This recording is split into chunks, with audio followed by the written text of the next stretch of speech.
A big congratulations to everyone who took the June LSAT. Let's talk about next steps.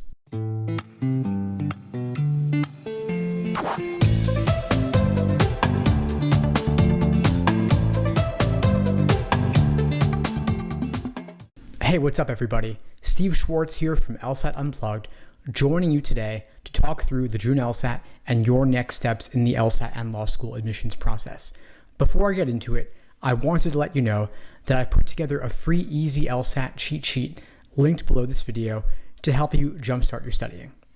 So let's talk about the June LSAT and your next steps. First off, I hope the June LSAT went great for everyone out there taking it today, tomorrow, the next couple days. You've earned it. If you haven't taken it yet, trust in the prep you've done up to this point and take some peace of mind from the fact that there are several other LSAT test dates later this year. You can take any of those August, September, October, or November and still apply perfectly early this cycle. Now, if you took the June LSAT and it went great for you, you're confident that you hit your goal score or above, that's awesome, congrats. Take a couple days or even a couple weeks off, you've earned it, and then beyond that, start thinking about your application essays, personal statement, diversity statement, optional essays, addenda, resume, letters of rec, and such. If you're not so sure about how the LSAT went, that's okay. Take the next couple weeks to maintain your LSAT prep. Take simply 1 or 2 timed exams per week, review them in depth.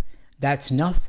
And then when you get your June LSAT score back, you can then reevaluate and determine your next steps. However, if you're fairly confident that the June LSAT did not go your way, then take just a day or 2 off to relax, recuperate a little bit, and then go full steam ahead with your LSAT prep for the August, September, October, or November LSATs. First off, decide which of those LSAT test dates you're going to go for, August or September being the most likely so that you have October or November as a backup. Remember that the August LSAT will be the first LSAT administered by Prometric rather than by ProctorU, and it will also be the first LSAT where you have the option to take it either from home on your own computer or in person at a Prometric testing center. I don't love the August LSAT this year because it is the first one that will be administered by Prometric, and there may be some kinks to work out when it comes to the LSAT administrations. If I think back a couple of years ago to when the ProctorU first started administering the online LSAT, there were some hiccups. The proctors weren't totally educated about the unique LSAT test day rules, like, for example, that scratch paper is allowed, and there may be some similar hiccups with the first ever Prometric administrations. So for this reason, I'm recommending that everyone take the September LSAT instead. Hopefully by then, they will have worked out any hiccups potentially related to the first ever LSAT administrations in August, and September and beyond administrations will go much more smoothly.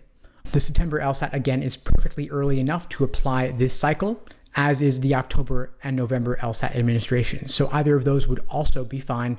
Take some comfort in the fact that the June LSAT, of course, is not your end-all be-all, nor is the August or September LSAT. If you are planning on an LSAT retake, think about what you're going to do differently next time around. If there's a resource you considered using but didn't actually go deep enough on, maybe you want to explore that. If you didn't take enough time to practice tests, maybe you'll want to take more practice tests next time around. If you didn't review on a sufficiently deep enough level, maybe you want to change up your review process. I have a framework, by the way, called the Socratic review method that helps my students drill down into exactly what's holding them back regarding their misunderstandings on the LSAT. If it's in logical reasoning, for example, was it something that you misunderstood in the question stem, the stimulus, or the answer choices, attempting wrong answer, and unappealing right answer? Maybe you didn't write it down and try to do it all in your head, or you relied on explanations as a crutch.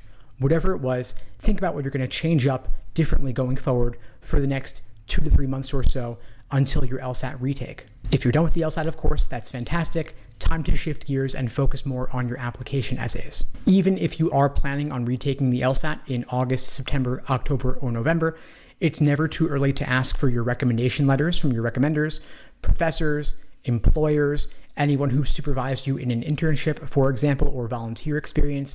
Request those letters now, since it can take weeks or even months for recommenders to put the time aside on their calendars to write you those letters of rec.